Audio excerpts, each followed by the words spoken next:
You hear that accent? Thank you, first of all, for coming today. We're going to get a presentation from the good folks from Seattle University Law School. We've worked with them quite closely over the last year on a number of different things, primarily twin related, but excellent school, and even better staff, and even better people. And Steve Burnett is the Associate Dean of Information Technology, Information Services at Seattle. And he brought some of his staff along with him today, and they're going to go over a number of things from twin to some things that they're doing at their own school, giving you an example of what is possible when you can offload some of your technology onto a vendor like West or Lexus or whomever else is out there. So without further ado, I present to Stephen. Thanks, Justin. I appreciate it. Thanks for coming this afternoon.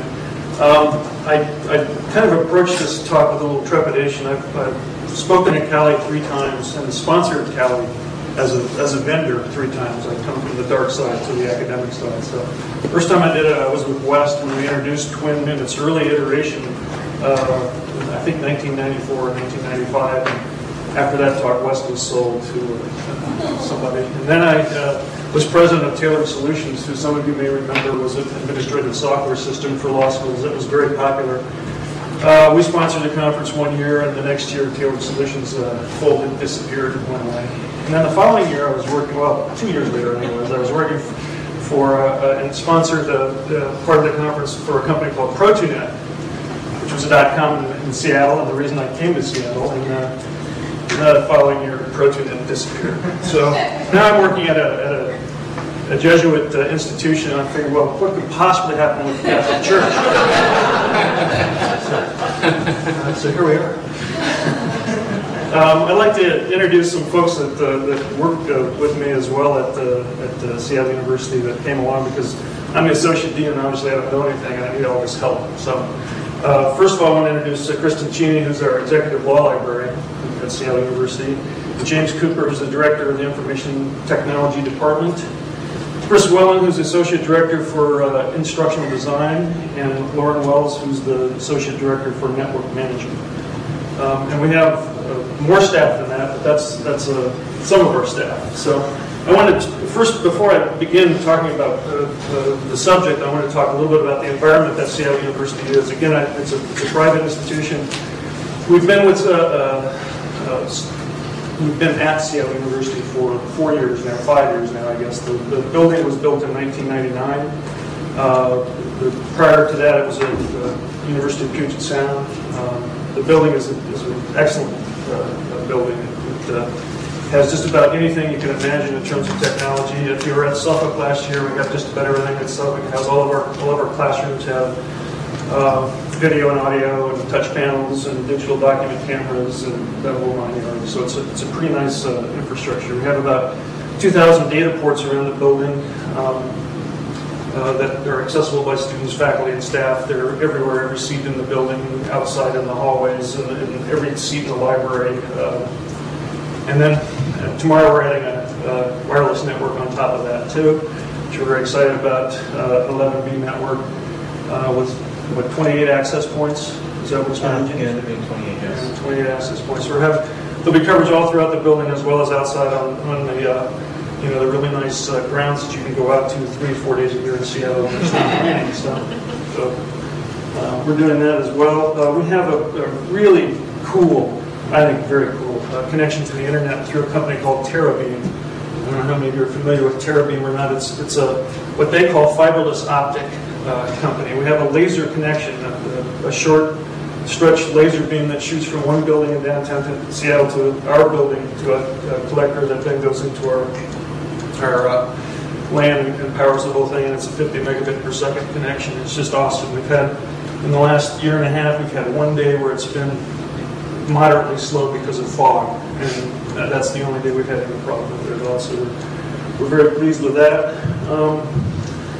Let's see, any other things that we have, environmental ones that we might want to talk about? We have a student body-wise, we're 1,000 students, day and evening division, 330 entering class, about 50 full-time faculty, about the like number of adjuncts. We have 7 people on the IT staff, plus 2 people who half report to me that are responsible for supporting our administrative system, which is DataTel. You know, as a past president of Tailored Solutions, it's not my favorite thing, but it's what we got. You know, in fact, the admissions piece of this is a former is AdmitM, and that is was a Tailored Solutions product that was sold to the law services people. So that's kind of where we are. We have a laptop requirement. I think that's a big thing for us. I guess there are only 6 or 7 schools. Is that right? Does anybody know the real number on that? But how many people have laptop requirements in the country? No? 7. Okay. Any higher bids? Or? Okay. We have a laptop requirement. We have a purchasing program now through Dell. You can see from the people on the staff here how uniform we are. This is a Dell 400. This is a Dell 600, and that's an HP, and I've got an IBM. So we're really kind of got the everything together. But we instituted this purchasing plan about I don't know, 6 months or so ago, 4 or 5 months ago. It's been very popular. It drop ships to the law school. We configure it to work with our network and hand it off to the student when they come. It works pretty nicely. They come with wireless cards, as all the new Dells do, and that's going to make that implementation pretty nice. Let's see. We also have a digital video studio, edit suite that we bought once more through the good graces of one of my ex-companies. Decided to go out of business and auction their equipment. That's Protonet. So we were able to buy an absolutely great digital editing suite for 25 cents on the dollar. That's one of the big advantages of living in Seattle, is that you're able to do stuff like that in the last couple of years. And we have a contract with, in fact, we're going to show you a few things that we do. I think Justin mentioned that we do because we're able to use Twin and not spend all our time building 110 websites for the 110 courses that had websites last year for us. We're going to show something from real networks using Real One, their new technology. Another great advantage of Seattle is we can walk down the hill to real networks, and it's kind of fun to play with them. And we're doing some joint development with them and using Real Impact. Real Impact is what we use for streaming video, but Real One to do new kinds of presentations for academic programs. It's kind of going to be a lot of fun. We've just sort of started this. They've got 8 people in their educational group that are really excited about doing this kind of work. And we have Chris and Michael Caldwell, who's on our staff as a graphics guy, that are working closely with them to try to put together some stuff. And we'll show you just one example of that. We'll keep going. The name of this talk, I think, was something like "Build it yourself" or "Buy it" or whatever. But I just want to say that when I came to Seattle University a year and a half ago, we had probably 6 professors who had websites. We had, I think, Chris, would you say 17 people using Webboard, which is, I'm sure most of you are familiar with as a discussion board and posting service. And then, as of the fall of last year, we had about what did you say, just 110 or 110 courses on Twin.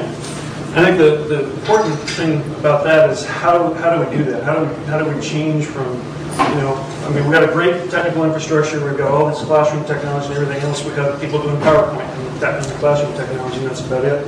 Now we have just about everybody in the school using Twin.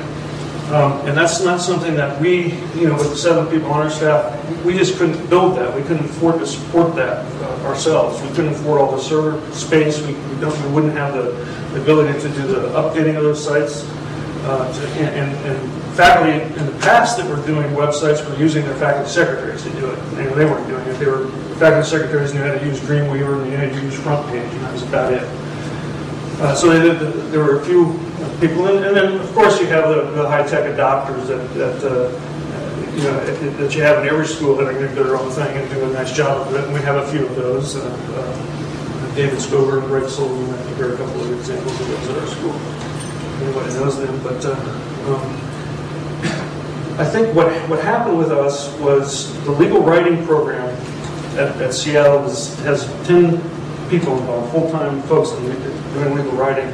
They were really frustrated about how they were collecting disseminating their assignments and collecting their assignments with their students. They were using email a little bit. They were using a lot of paper transfer back and forth.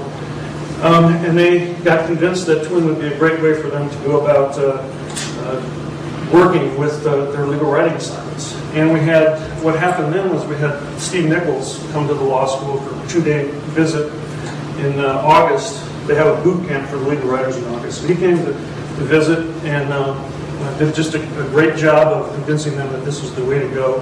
The complete program adopted it. All of their grading, all of their assignments, all of their interaction was done through Twin and using Microsoft Word. And we implemented, we gave all of those folks XP pretty quickly so that the editing part of it, XP, they liked a lot better, and we were able to do that with Twin as well. So I think they were the catalyst. There were other faculty who came to that presentation, 3 or 4 other folks, I think, in the summer that did that and started to use Twin. And then, of course, we had to have Justin come to the law school as well. And I think when you came and did your presentation, much more of a nuts and bolts, here's how you build these things, here are the buttons to push. I think we got more people involved with that, and then it was just a groundswell. And I mean, we've got a couple of faculty people who barely turn on their computers are using Twin now. It's a very satisfying thing for me to have that kind of a broad implementation of something so quickly. Now, not all of them are using all of the features of Twin, or they wouldn't have been using all of the features of anything else. A lot of them are using, they use it just to post documents, or some of them use it just for some discussions. But, not everybody's taking full advantage of all the features of Twin. On the other hand, the legal writers, as Justin mentioned, have worked very closely with West in terms of building new pieces to Twin to make legal writing a better product for Seattle University and have our students have a better experience. And that's critically important to us. So, we have, as I mentioned, we have about 70 or 80 current courses. I think we have a lot of inactive courses. And I wanted to kind of touch a little bit on some of those things. And I want to make sure that I leave time. I'm not going to do a Twin demo. Okay? I don't want to do that. But I want to show you at least some places that we've done things that are not just what you would do with a specific course, but we've done other things with it outside of the standard, this is a class and this is how I support my class kind of interaction. I'm going to try to leave time for Justin, hopefully we will, to talk a little bit about new features on Twin toward the end of this presentation. If I don't, that's fine. That's life.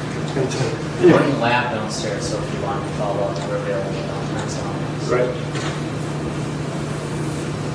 I just want to, first of all, to kind of show you the number of courses that we have available at Seattle University on Twin. We're just running down the list here. These are all Twin courses at Seattle.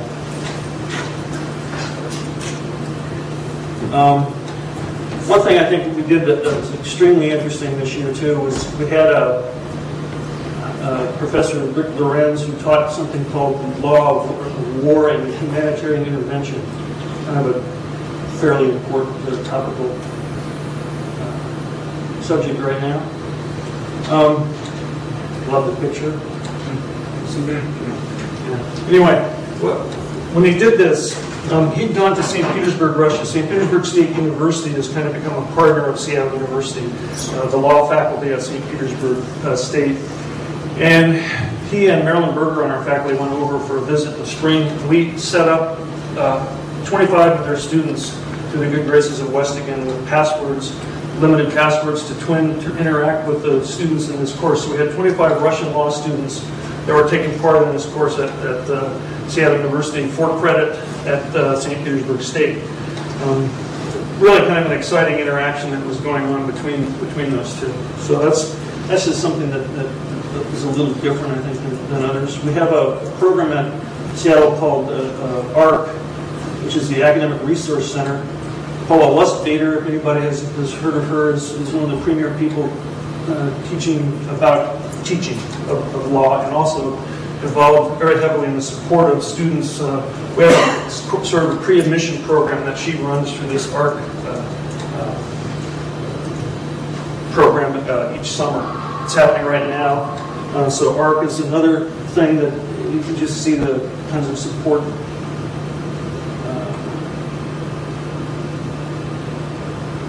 Feel she does. And these are just, I'm just kind of giving you some examples of things that, you may build a website for that. I think she did have a website at one point for this, but she's been very happy in terms of being able to completely refresh her documents and do it herself over and over again using Twin to make that happen. So, and then the legal writing program itself, I just think is been extremely successful.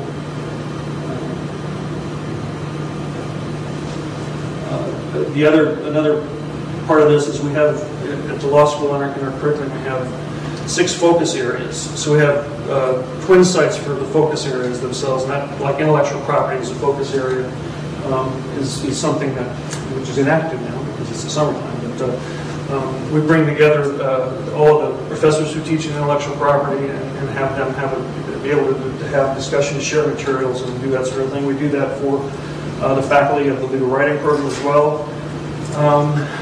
Let's see, what other kinds of unusual things we have? Judicial clerkships and externships are managed using Twin. Another great thing to do because these people are off away from campus, and this is a wonderful way to manage that. So I think it's been a pretty incredible kind of very swift uptake by our faculty on a broad basis at the law school, and because we're using Twin, and because the support has been so great. The one thing I didn't mention, I need to absolutely mention before I leave, is our local person. And this is Anna Garrett, is her name. She's just absolutely terrific. She's there weekly or more at the law school at Seattle, and I don't think any of this would happen without that being the case. And frankly, I know that there's some Lexis folks in the room here. We get a lot closer and better support from her than we do from Lexis, and that's a big reason that we've gone with Twin as opposed to Blackboard. It's just, that's as blunt as I can be about it. I think that the local support, the way it's been implemented by West, has been absolutely critical for this. So I give her a lot of credit for those folks who can take that back to her bosses in Minneapolis. I think that's a really big issue. And I'm not trying to put the Lexis folks down at all. It's just a very different kind of an emphasis for us in Seattle. And then what I wanted to do a little bit was, because we're able to go about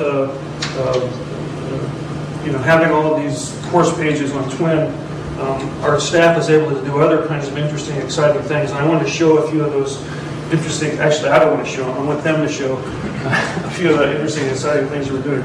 We built Chris Wool's going to show most of these, a game called Hot Seat for one of our faculty that Chris is going to talk about in great detail on Saturday. So if you're around, please come to the session on Saturday. It's a very intriguing kind of a game that allows for review in class. Questions are asked. It's almost like what is it? The chair. This is like McEnroe. Students have loved it so far. We think it's an exportable kind of a product that we can sell to you all or other people, and we think that we can populate it with back-end information like black letters or anything else that is a sort of review-based material. So Chris is going to just show a little bit of that to start with. Let me just, while I'm talking, I'll just let you go ahead and get set up as that. And then another thing that we've done, actually before we get out of here, is a flash-based library tour, a virtual tour of the law library. Since the law librarian is here, I thought I'd better show this. You love it? Great. Yeah, who hates it? Say that louder. Who hates the website? The website or the tour do you want? I just played with it on Tuesday. It's wonderful. This is actually there's some sounds that go along with this too. I don't know. This is something that one of our staff people, Brendan and Michael Caldwell, the IT staff built. Again, it has you can go here and the picture moves. I don't know if you're seeing this on the screen. Yeah. Hopefully you are. You go to places like that. You have another way to get into it. I just want to take you one of my favorite pictures. You're going to 3 levels of the library. This is circulation. That's kind of I'll show you that. So we're able to spend time building things like this. We're able to work on our website. I mean, this is something that we did last year. We get a lot of grief for the colors. We did that purposely. We wanted to cause people to be a little concerned about what we were doing, just to kind of show something different. This is an ongoing process. We're going to build a totally flash website. If you've ever gone to one of my favorite websites is www.moet.com, Champaign website, Flash Advanced. It's an awesome way to present information that's completely different than anything I've seen any academic institution do. That's sort of what we're trying to move to in our arena. We think we want to, we just want to be out there a little bit in terms of doing some of this stuff. We had a trial that I think, Chris, you're going to show. I'll get out of here now. Show me out here. The Superior Court trial came to the law school. First trial in the state of Washington outside of the courthouse. Came to our courtroom 6 months ago, something like that now. And we've got that's one of the things we've done a video with Real Networks to do. We're implementing, and I think have implemented as of yesterday. As of right now, it's happening. We've got electronic bulletin boards. We bought 4 50-inch plasma screens, flat panels with touchscreen capability. We built a SQL and Flash back into it to be a building directory, a traffic cam, news announcements, calendar, video feed. So to get rid of, you have this high-tech building. It's just like this building or like anybody's building. It's a wonderful high-tech building, all this technology, and all these pieces of paper stapled to the wall, announcing what's going on in the building, or you might even know what's going on in the building, just see a bunch of people standing in the corner someplace. So we're hoping that this is going to be a hugely successful thing. The point of this is that we're going to divide the website as a public website and an intranet.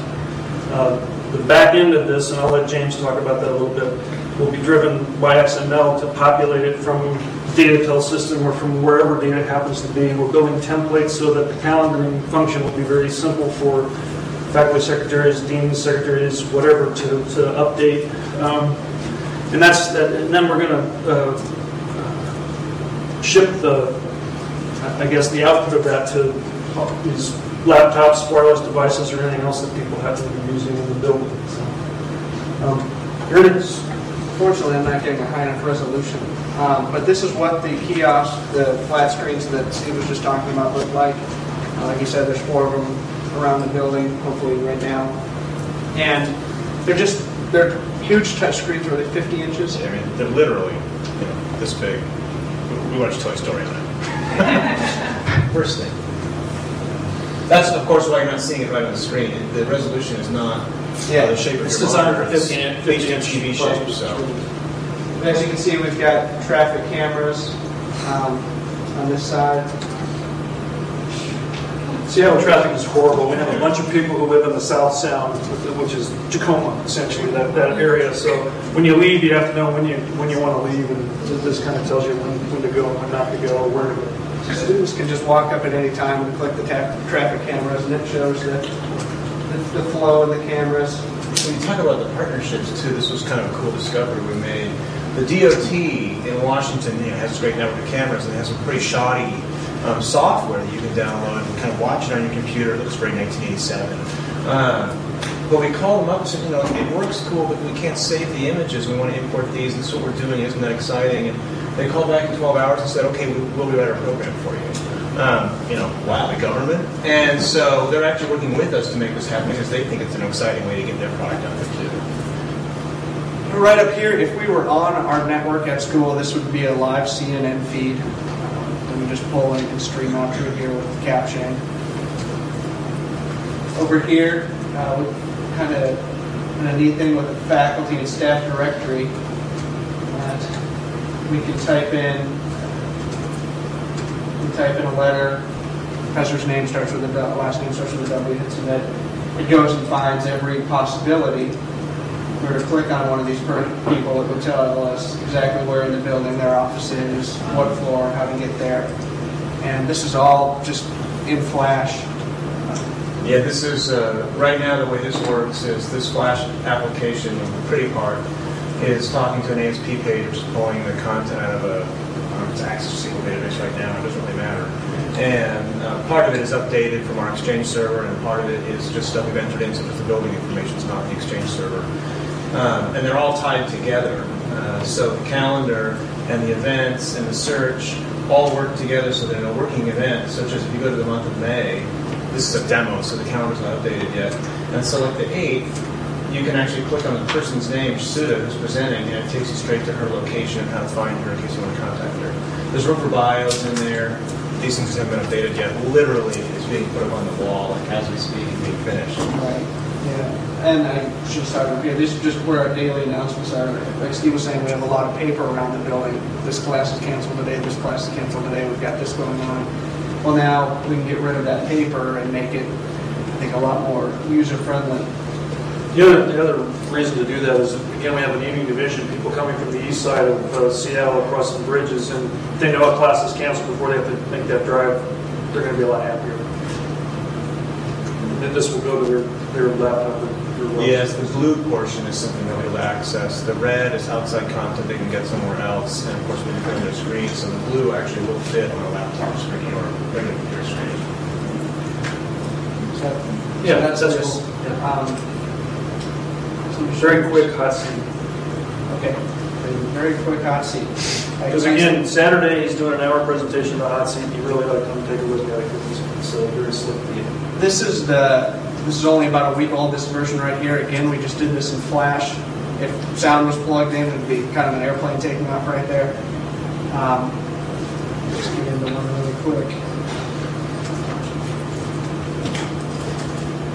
And we built this Flash with a SQL backend so that any professor can enter a name, enter their classroom, enter their students' roster, and then enter their questions.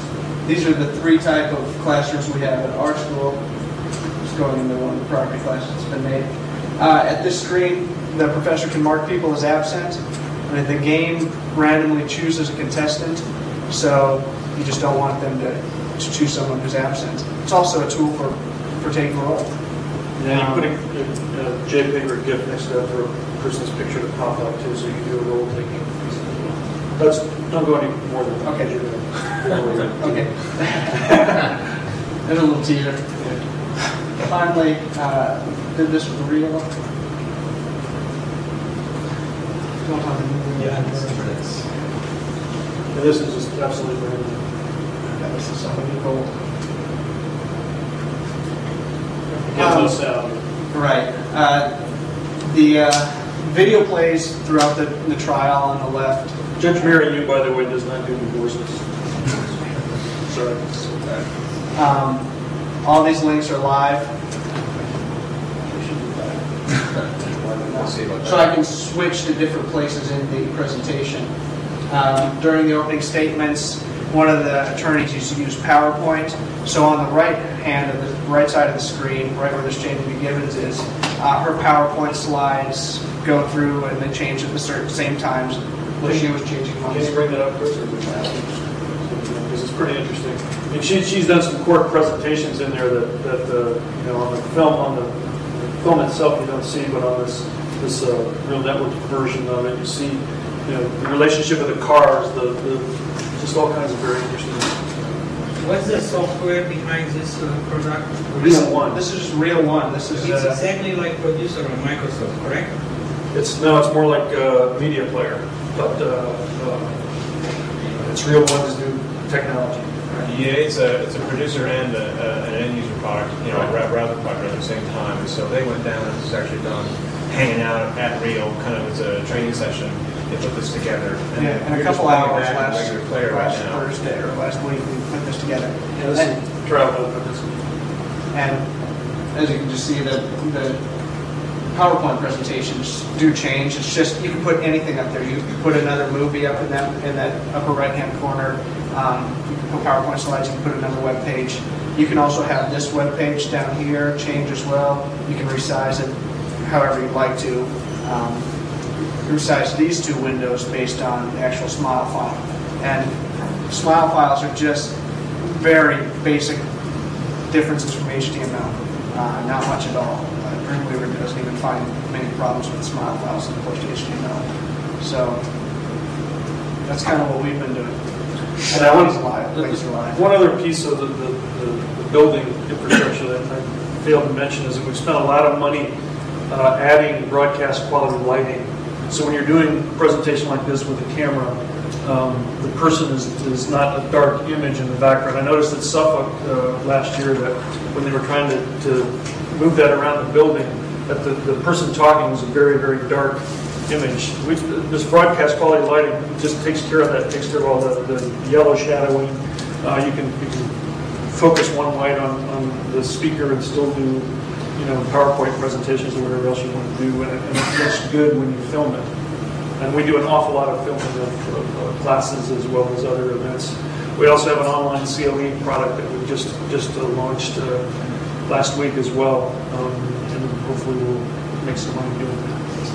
So those are the kinds of things that we're doing. I think, is that it, Chris, or anything else? We have time to do, again, because we're not spending all of our time and effort supporting all of these websites. So, a product like Twin for us is a godsend. We don't have a big enough staff to do the kinds of things I'd like to do broadly for all the faculty to make that happen. So, with that, I want to leave a little time for Justin to talk to you a little bit about the, new and exciting developments in Twin. Right? Are there? No. Do you want to on this microphone? Thank you, Steve. Sure. Thank you, everyone. Just out of curiosity, how many of you in here are on the IT side of the law school? Or are y'all faculty, professors? Any IT people? Besides do you have at your schools classroom extension tools such as Blackboard, WebCT, or Twin? Or are you doing things on your own? Do you find that you're spending a lot of your time as an IT person supporting the classroom activities rather than having time to do things like this? Yeah. Who else? You raise your hand in the back. Do you use any sort of classroom extension tool? Or are you building your own class? Yeah. Did you? You are. Yeah. Okay. All right. I don't have Twin up on the screen to show any of the new features, but we do have a number of new features coming. That's fine. We have a release coming towards the end of July. July 25th is the date, I believe. And most of the features that are included in that release are a lot of things that are very specific to the legal research and writing groups. Some updates to the gradebook and assignment Dropbox, some quiz enhancements. A quiz bank is a new feature that we allow now, rather than just going in and one-offing each quiz and having to then reproduce those questions and answers each time. You can create those once and share them, either with yourself or your colleagues or people at other schools. So you just create the questions and answers one time and can export those anywhere you want. Those are the biggest changes to Twin. There's some slight tweaking of the interface, but nothing too astounding. It's all pretty basic stuff. Does anybody have any questions or had any issues as IT people or professors with Twin or any other course, tool? How about a survey feature? Is there anything in the works for doing like surveys during class? The professor asks a question, all right, how many people think this? Nothing in the works, but this is the second request we've heard have this show now. So, and that's really what drives. What's that? It could be last year. You got it last year too? I brought it up last year. It's a big hole. Really? It's a big hole. And this is pretty straightforward stuff. It's just a question, immediate response. Immediate response, give them a minute to answer, so take a poll of the class. Yeah, the closest thing we would have right now is the quiz function. You have to have a pre-planned quiz set up, and your students can immediately respond to that, but they don't have to be hooked in, assuming it's the same with the survey, right? Yeah. No, it's a quiz. It comes with their name. The survey. It's anonymous. Right. What you want with the survey is a record that they took it, but not their answer associated with their name. We have that now. Well, You you can. can quiz them, obviously, and we hold on to the results. That was a advancement. I haven't looked at it for a while. Yeah. Can you do it instantly? Can you just walk in there and say, I think it's pretty instant.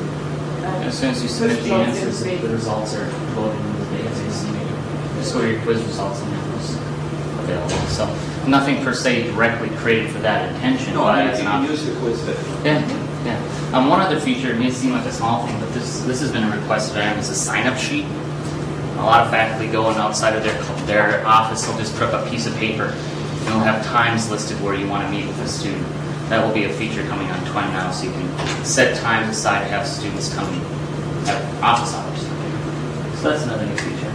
For the rest of them, if I'm missing something, feel free to speak up. Otherwise, come down to our lab or the booth at the Can I ask a front question? of the school. None of you. Why are you building it yourself? And that really was the beginning topic. Why are you doing it yourself? And I will say that the main campus at Seattle University has built something they call Classes 1, 2, 3 as a classroom support thing. We also have WebCT, and they've been very much more successful implementing Classes 1, 2, 3 because it's a lot simpler than WebCT. So what's your reasoning for building it yourself? Well, I'm working in the library as well as teaching research. I'm just doing it for that particular course because For your own course, you're. Oh, I got you. Okay. There hasn't really been anything in place All right. to deploy it across the law school. Sort of look into. So over the years, I've used Twin, used Lexis product, and I've done it myself. As I've done it myself many times, I found it sort of just easier to continue through that Sure. stuff. We do have people that are doing that too. Yeah. And, that happens, but I don't think you ever get the broad implementation of something if you're unless you're just doing it. Go ahead. Well, I'm actually follow up on that. I use Twin. I thought that the university was not actually encouraging them to use Twin or WebCT or Webboard because too many mandatory things for learning object repositories. You can't do that in WebCT with other proprietary systems. And part of the things to do yourself is to be able to do that and to share that information around as a learning part of the course or something. I'm not sure if we can do that at all. Yeah, we're not quite to that point.